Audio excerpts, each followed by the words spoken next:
Hello, everyone. Welcome to another Tuesday night Eventide patrons only stream.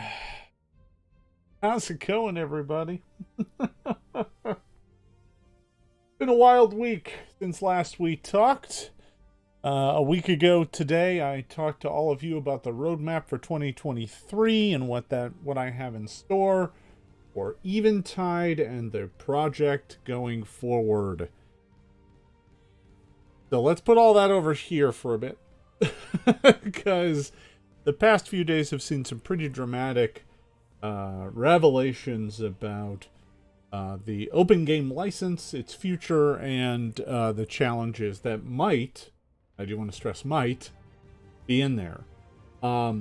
So what I'd love to be able to do here tonight is just kind of talk to all of you about what the open game license is, if you're not aware. I'll keep that brief because, frankly, there's plenty of information out there about what it is, but I will cover it in brief.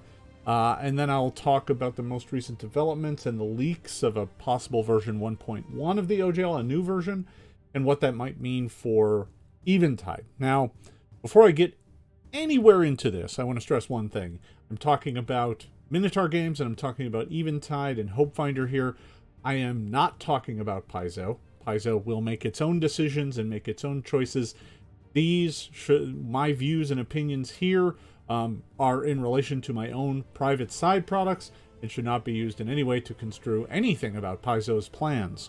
I think I can really only talk about this sort of stuff here today, so even if you ask me questions about it, I'm not going to answer them. Paizo's going to do what Paizo's going to do, and I'm going to let them do that and do it at their own pace and at their own time. So, that is that. I'm going to get that out of the way here first.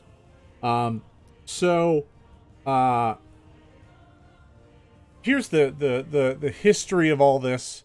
Back in 2000, with the release of 3rd edition D&D, WotC released the Open Game License. The Open Game License basically allowed you to create products that were compatible with 3rd edition Dungeons and Dragons. It did this by opening up a good portion of the game's content, saying you can reference this and talk about it. We are basically easing our right of copyright on this sort of material, and you can work on it, reference it, modify it, use it in all of your stuff. And there was much rejoicing, and the industry did that, a lot of it.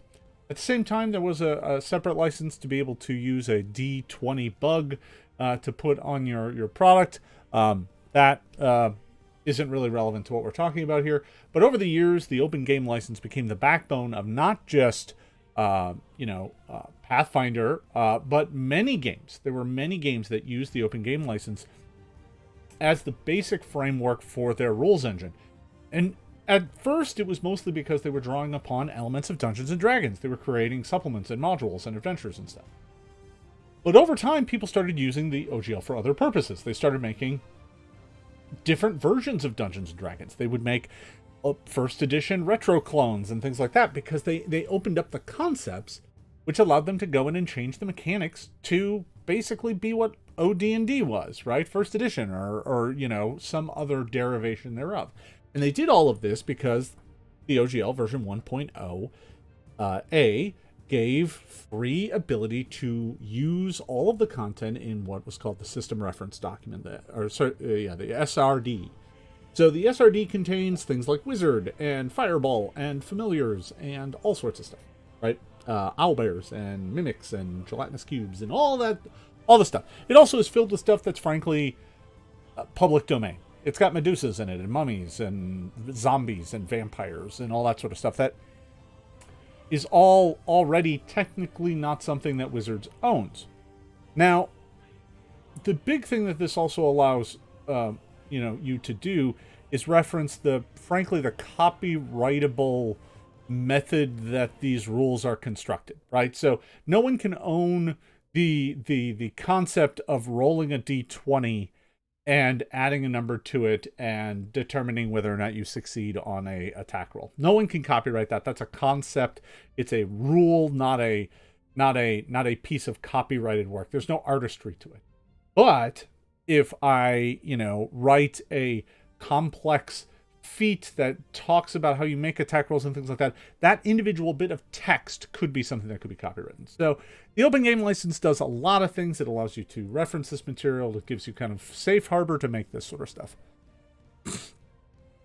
Now, beyond that, other games have started using the open game license, and they're not even referencing any of the material in the SRD. Not a bit of it. There have been games who use the open game license because it provides a framework by which two companies could cooperate together without having to engage their own lawyers and contracts. Because one other aspect of the open game license is that it allows other people to take content that you are putting out in your game, and they can reference that as well. That kind of becomes the open content. That's the entire point of the open game license, is that it creates an ever-growing body of open referenceable work.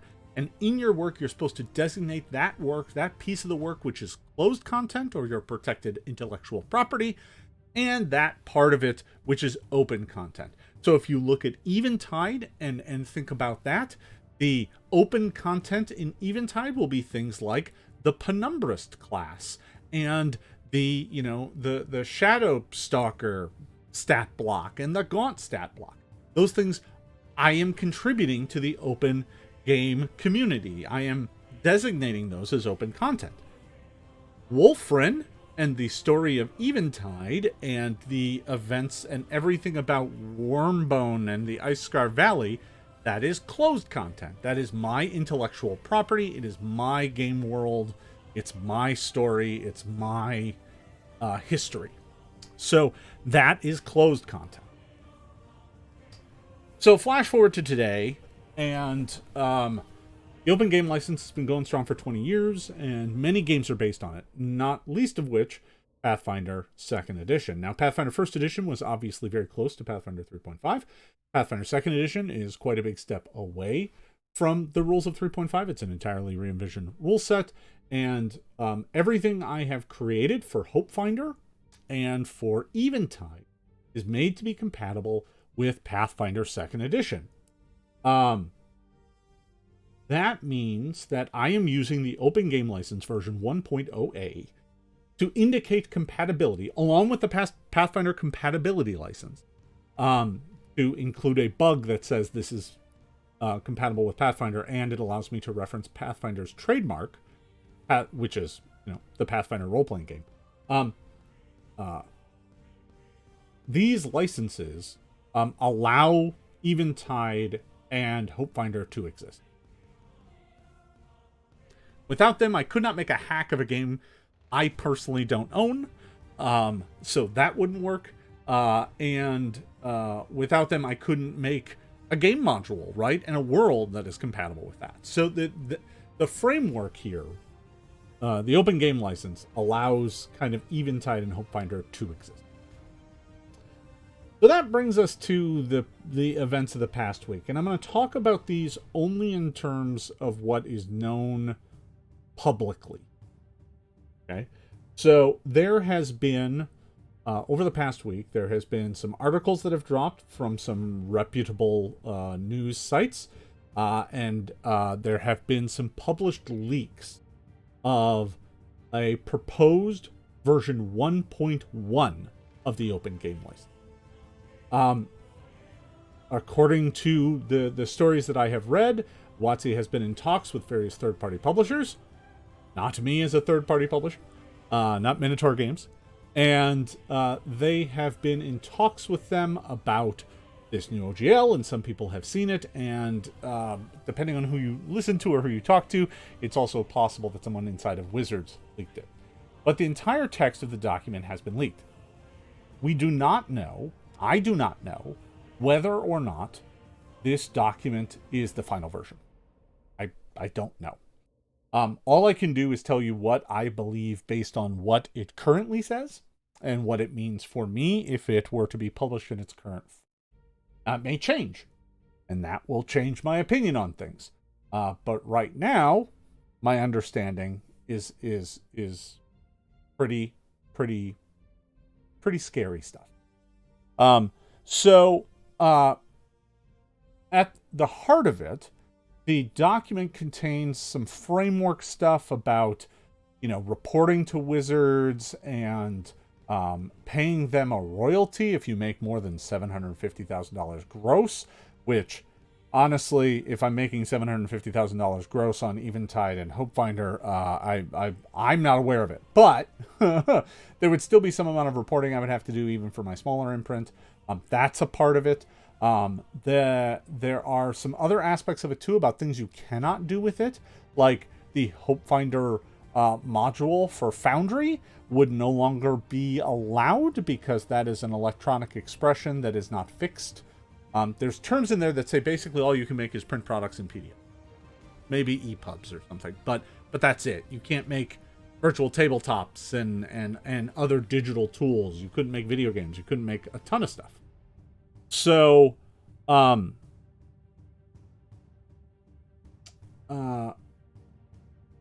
so at its heart, it's limiting those sorts of things. But there's more in there too. And in particular, if the leak ends up being accurate, there are two aspects of this which are very, very challenging. The first aspect of this is a termination clause. Basically, unlike the OGL version 1.0a, which says it's perpetual, it does not expire. Version 1.1 includes language that says it may be terminated with 30 days notice. That is very, very dangerous. That means that if at any point in time Wizards is like, we're done with this, they can tell you in 30 days you can no longer, create things using this license. And it may even, depending on how the license is written, say you can't even sell things under the license. Right? So you might end up with dead stock. I don't know that it says that. I don't think it doesn't say it, but I also don't think it talks to it at all. It just says we can cancel the license. What that means, I don't know. And this is a good point to remind everybody here. I'm not a lawyer. I do not take this as legal counsel. This is my best understanding of it. But again, I'm not a lawyer. And frankly, I may need to engage with one soon, depending on how the winds blow. So that's one poison pill. There are two more that make this thing very, very challenging for Minotaur games. The next, it was mentioned by someone here in chat, is that the document says that you may not share this content. You own your content, but no one else can use it except Wizards, who can take it royalty-free, license it out, and do whatever they want with it. So the version 1.1 includes a clause in it that basically says that they could print Hopefinder themselves. They could take the world of Eventide and print it themselves, and there's nothing I could do about it. And I have no protections. And it's not just designated content, it's everything. That's not great. That's not great on the creator front. So that's clearly a big problem for me as a creative. Half the reason I made Minotaur games was so that I would have intellectual property that was mine. I love my job at Paizo. I like doing what I do, but I don't own any of the things that I make at Paizo, right? None of them are owned by me. They are work for hire. I am being paid a salary. I do my job. So, the Minotaur Games was made so that I would own some of my own content. And under version 1.0a, they could tell me that I can no longer make it. They could cancel the license, and then they could print it all themselves. Now, that's really Machiavellian, and it's not something I think they're likely to do. But it doesn't say they can't. As a matter of fact, it specifically empowers them to do so, which is another problem. Now, I want to get to the heart of all of this, because there is one last proviso in there that I think is very relevant to Minotaur Games, to Eventide, and to my business, and to this Patreon, frankly. That's ridiculous. So the original OGL has two important, super important clauses in it.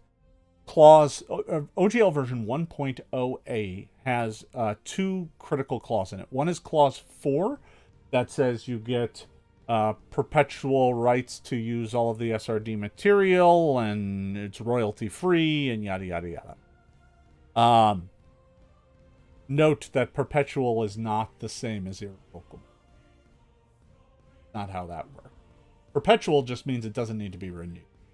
And it goes forever. Unless something causes it to end. So there's that. And then there's Clause 9. And Clause 9 involves updating the license. Now, this seems pretty innocuous, right? It's a clause that says, hey, we can update the license.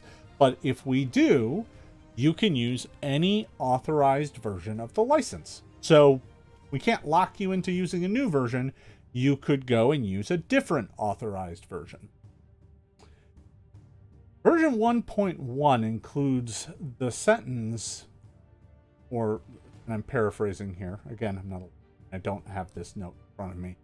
But License 1.1, the leaked draft of this, includes language that says 1.0a is being deauthorized. That's a problem. That's a big problem.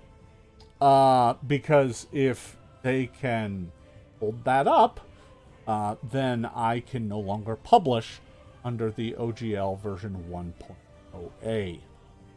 Now, I don't think that there's anything they can do about HopeFinder that currently exists because it's already published.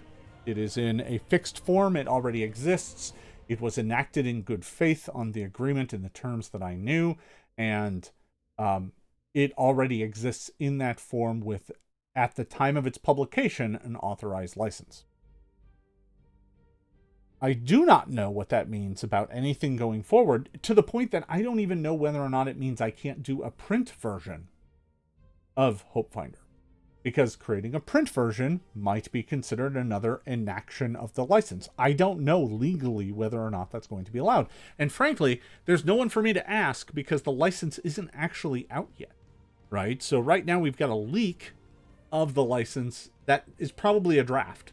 And probably not the final. And to that end, I don't know whether or not it will contain that. I also don't know if it'll contain additional clarifications about what it means and how that actually applies to existing product. There's a lot of open questions here. And I mean, yes, of course, I also think personally that it's rather ridiculous that they're trying to even say that version 1.0a can be deauthorized. There is no clause within the OGL that talks about the method of deauthorization. They're just trying to do it. And again, speculation, you're right. I see folks in chat. And you know, I've been here since the beginning, just about, either working in the industry as a contractor or working at Paizo. You know, when the OGL first came out, there was an FAQ that said they basically cannot ever take it away and that you could always just use an older version. And the representatives of the company put together documents and put together questions, FAQs, basically saying that version 1.0a was forever and ever, and you could rely on it. So, taking this all together, I am facing a bit of a challenge right now. I'm in a bit of a crisis with my Eventide stuff because I don't know what to do with it. Now, whenever they put this out, there'll probably be a point of inaction where it says, yes, as of this date, this is now going live.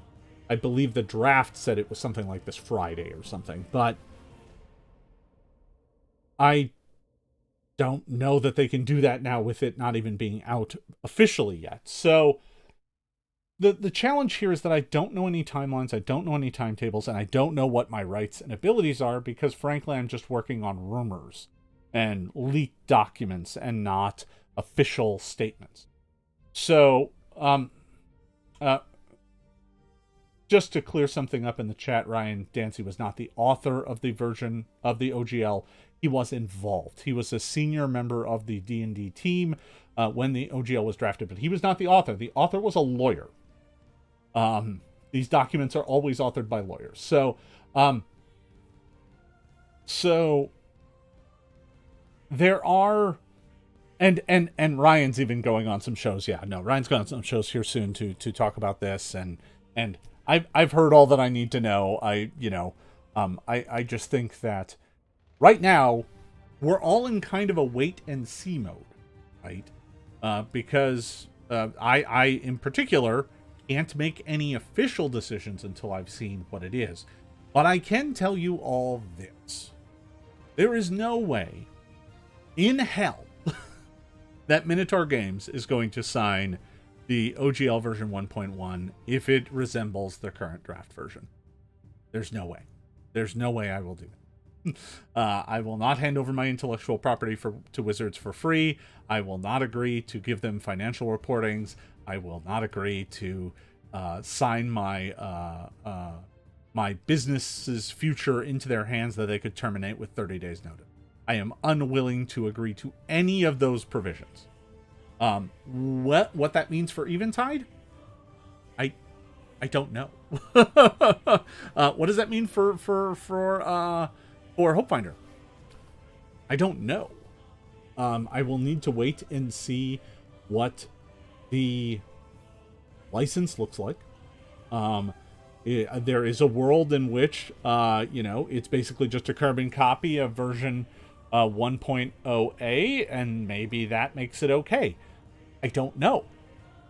But I will say that there's no way I will sign my content over to Wizards of the Coast.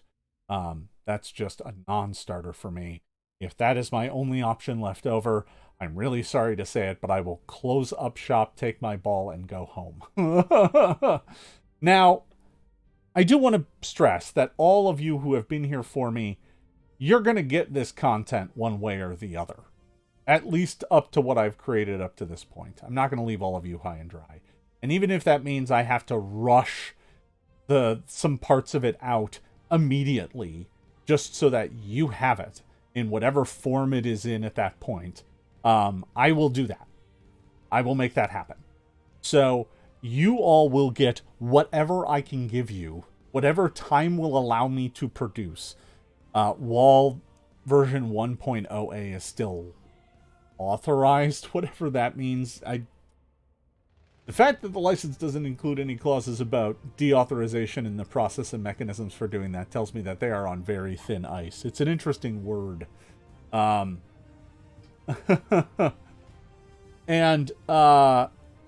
it just leaves me in an awkward spot. So I my plans here for the coming year included, going through all 4 parts of the adventure. They included, putting on a player's guide and a GM's guide, and they included doing a print version of Hopefinder.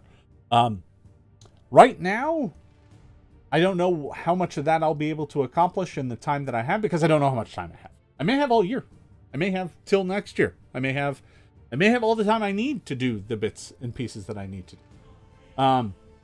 But I may not. I may have 2 weeks, in which case, I can lay out Wolfram's Fate Part 1, and I can drop the raw text document for Part 2, and I can drop the raw text document for the player's guide, but I'm not going to have a lot of time to do anything other than that. That's going to be what I have time for. And, there may be roads in the future, that allow me to go in different directions, or bring this back, or do something else, but at the very least, I'm going to face a disruption or a serious challenge. So tough. I'm in a tough spot, and I didn't want to leave all of you kind of hanging. Honestly, if I do have to wrap this up or shut it down, I know folks want to support me. I know they want to do that. And I've been thinking that maybe the right way to go forward is for the Patreon to just become a support me in my creative endeavors, and then I'll just make all the stuff I want to make for whatever I am allowed to make. And you get access to it because you're my patrons. Right? And in that, I am an artist that makes games. So, that might be a road forward, and it becomes less focused on one individual product or another. And then then it's not about what license I can use that day. It's about what do I feel like making and what can I create. So, I do want all of you to feel like your investment in Eventide and whatnot pays off as best I can. And to some extent, some of this may force my hand. It may not. I don't know what the future holds. I just don't. You know, Wizards is going to do what Wizards wants to do. Paizo is going to do what Paizo wants to do. And how I can continue making content for Pathfinder is yet to be seen. I will need to wait until Wizards makes its announcements, till Paizo makes its announcements, and then I'll be able to sort it out. But until then, I did want you all to know what the situation was, and to know that I am monitoring it carefully. My job, my day job obviously has me taking a good look at this issue and thinking about it. And although I'd love to talk about that sort of stuff, I can't. I need to wait for Paizo to do what Paizo wants to do. And I know the irony is that I am also part of Paizo, but I can't talk about this. So that's kind of where I'm at. And I've been keeping track of this as best as anybody, right?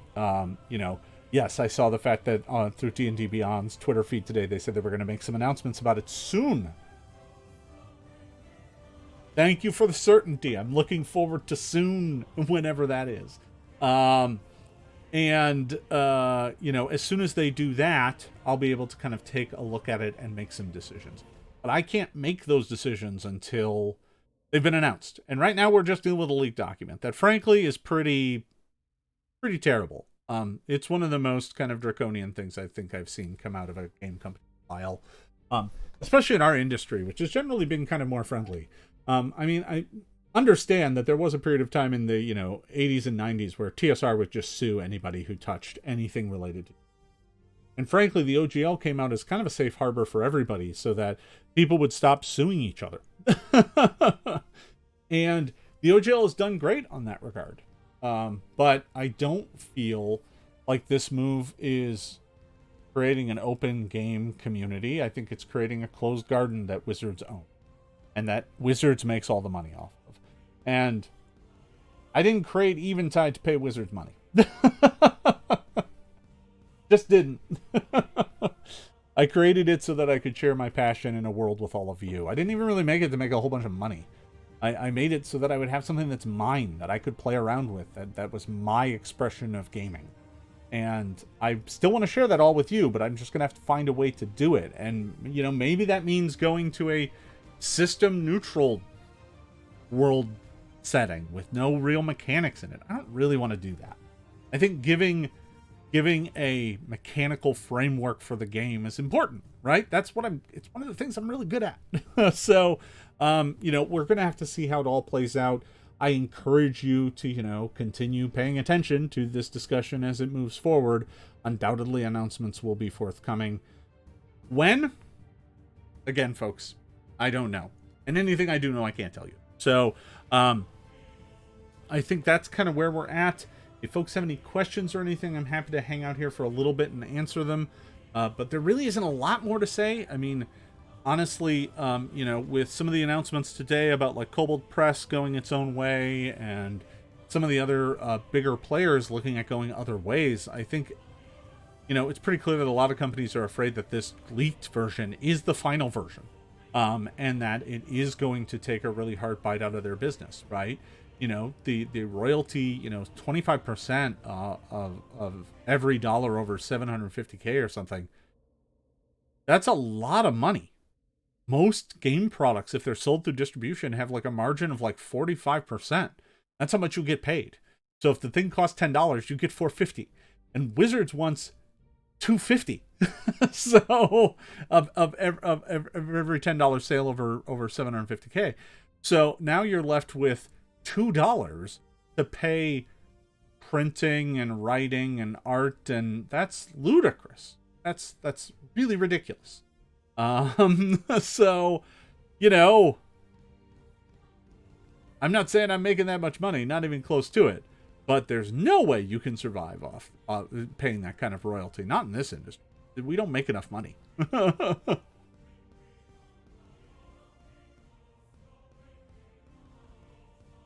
Yeah, I think, the point is made that the Tolkien estate should sue, D&D. for taking so much of its IP. I think the challenge here is that a lot of fantasy, a lot of the ideas behind fantasy are public domain.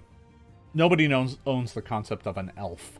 Nobody owns the concept of a dwarf or a gnome or a Medusa or a minotaur. Anything from Greek myth or Egyptian myth or Roman myth or anything that's from the 1800s or earlier is generally pretty safe. That stuff is all in public domain, so you can reference it as much as you want.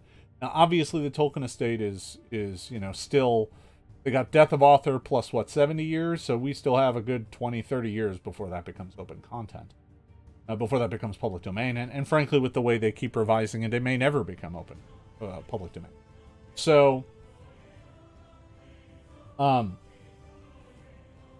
so much of what is in the game is kind of freely referenceable, but it's so much more complicated than that because, it's not just about the fact that there are fighters. It's about the fact that fighters have an ability called power attack. That was a thing that was invented for fighters in 3.5, right? Or characters in 3.5. So there's layers to this that are very complicated, and I know that there are folks saying a lot of things online right now about what copyright means, what you can and can't do, saying that you can't copyright a rule is true, but you can copyright an expression of a rule, and you can copyright the intellectual property built using that rule or reinforcing that rule. There's a lot of kind of sticky widgets in here. Now, admittedly, the upside is Eventide doesn't rely on a lot of that stuff, but it's not zero, right? The adventure I'm playing right now has part 2 of Wolfram's Fate has an Adiyag in it. That's a 3.5 SRD monster. So could I replace it? Yes. Yeah, I could. I totally could. But that's something I'd have to do, and I'd have to look at moving it to a framework where I'm not relying on any of their intellectual property, which is challenging. It really is. Because spell names and magic items and all sorts of stuff, a lot of that stuff is tied to intellectual property, and I'm using it only via a framework of a license that's under threat right now to get at the mechanics in Pathfinder 2nd edition, because I don't own those either. So, the lack of a legal framework here would frankly, either I'd have to turn it into something that's entirely system agnostic, or I'd just have to close up shop on it. And that goes for Hopefinder as well. Hopefinder, I have the exact same problem. So I don't know what happens next. I really don't. And it's going to take at least a few days, even assuming they make the announcement in the next couple days, for this to all shake out. And I'm sure there'll be questions and challenges. Wouldn't surprise me if there are lawsuits, depending on how this goes. I don't know. We're looking at uncharted waters in the game industry where order turns to chaos. And I don't know how it's going to play out. I really don't. Because it really does depend on how things shake out. And frankly, I don't have a good answer on it. So, folks, the Pathfinder 2nd edition uses the OGL version 1.0a. That's how I am able to make content compatible with Pathfinder 2nd edition with Minotaur games, right? That's the key. That legal framework is the key by which I'm able to access their rules content, because they put parts of it into the open license. And then in my side business, I'm then going in and accessing that and using it and transforming it and doing my own thing with it within the frameworks of that license. But if the license becomes something that neither party can reference, I don't know what to do.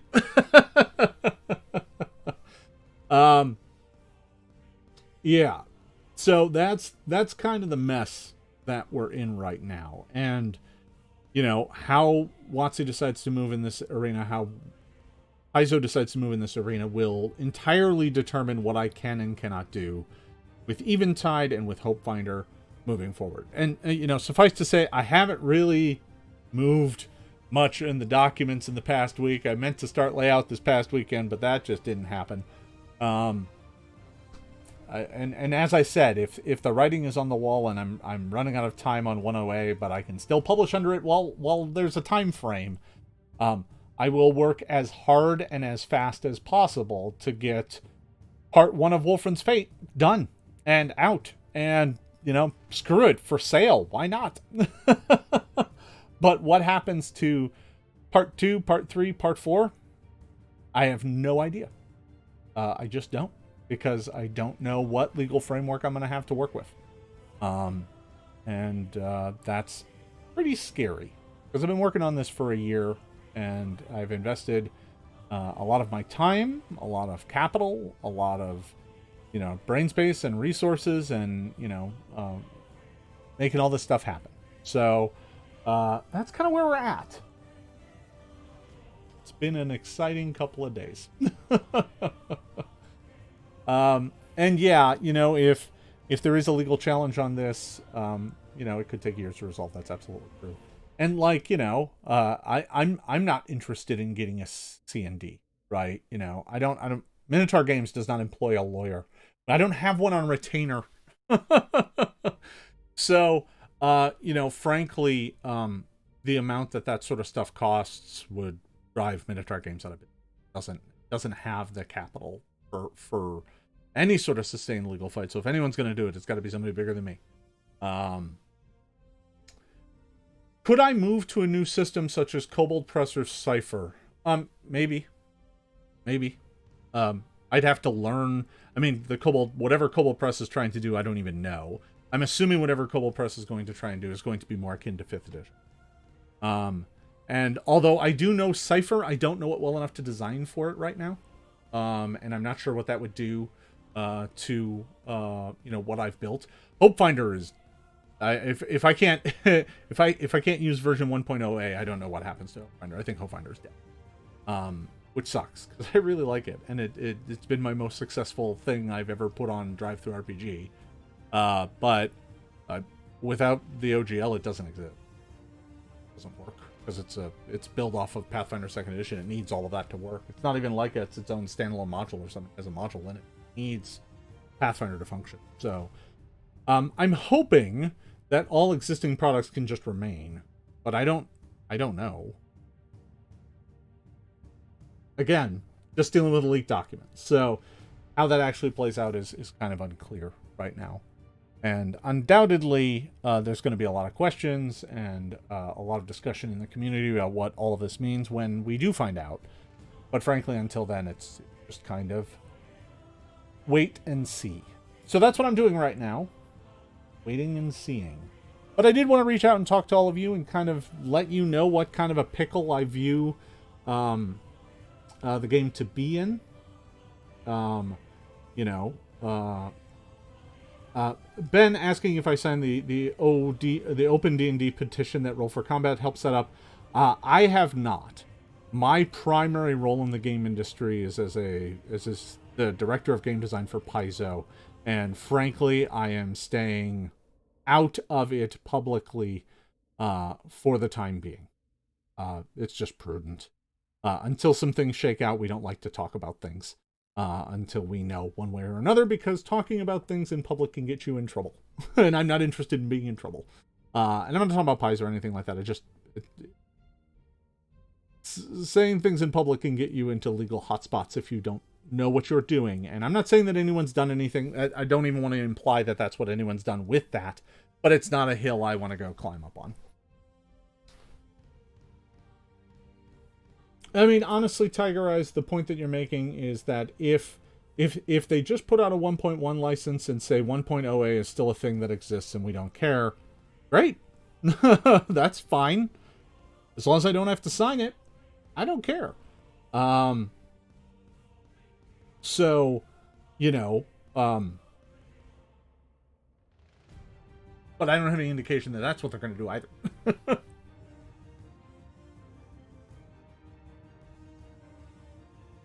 Yeah, folks, and please understand there's a lot more I wish I could talk about. I can't. I can talk to you only about things in the framework of Minotaur Games. And I can't talk about them in any way that would give you any sense of what Paizo is talking about in turn.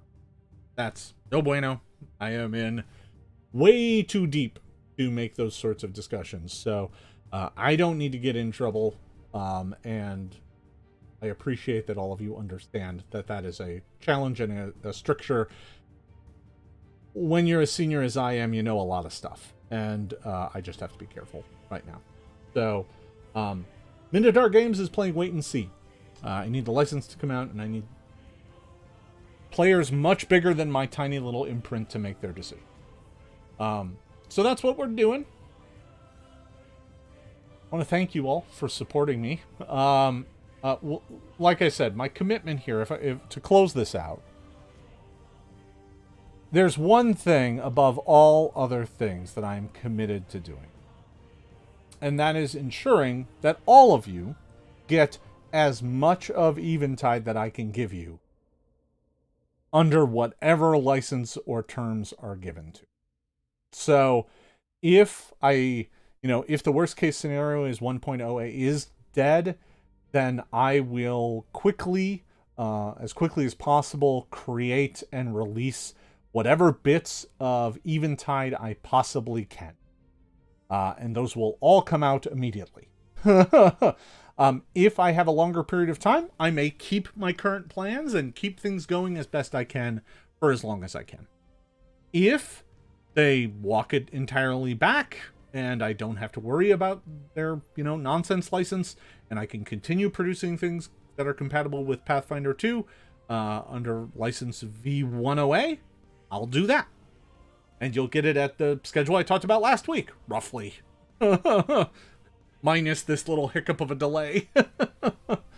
But until these announcements happen, I just don't know which way it's going to go. But you have my commitment that the things that are so close to being done that I'm just busy tinkering with, I'm just going to finish those if I have to and give them to you. You're not going to walk away empty-handed. I know you've all been supporting me for like a year in most cases, or closing in on it. And I want to make sure I give you some of it, at least as much of it as I can give you. I know that you've had access to the website, and you've been able to go to minotaurgames.com and view the rules content and everything that's in there. I have that work in a PDF because I've been giving it to my players. It's just not polished. It's not finished. But you can be damn sure you'll get the PDF from me if I'm out of time. So, based on the outcry I am seeing in the industry via social media, do you think they are likely to revise or keep one? Yeah, I have no idea. I know that late last year they gave a conference call to shareholders in which they talked about D&D being under-monetized. That's scary, scary stuff. That means that they're looking at ways to make sure that D&D makes more money. And they're a corporation, I get that that's what corporations do, but that's terrible for our game industry. The tabletop game industry has never been a profit center. That's always kind of been the joke of being in the game industry. How do you make $1 million in the game industry? Start with $2 million, right? Because there aren't huge profit margins here. There's the audiences are not gigantic, right? I mean, brass tacks with all of you. I haven't even sold 300 copies of Hopefinder, and that's the player's guide, and that's my most successful thing I've ever put on there, and I'm the creator of Pathfinder. Now, that doesn't mean that other people haven't had much bigger success than me. They have. I'm a small fry when it comes to Minotaur games. It is what it is. But I'm trying to give you a sense of scale. This isn't big.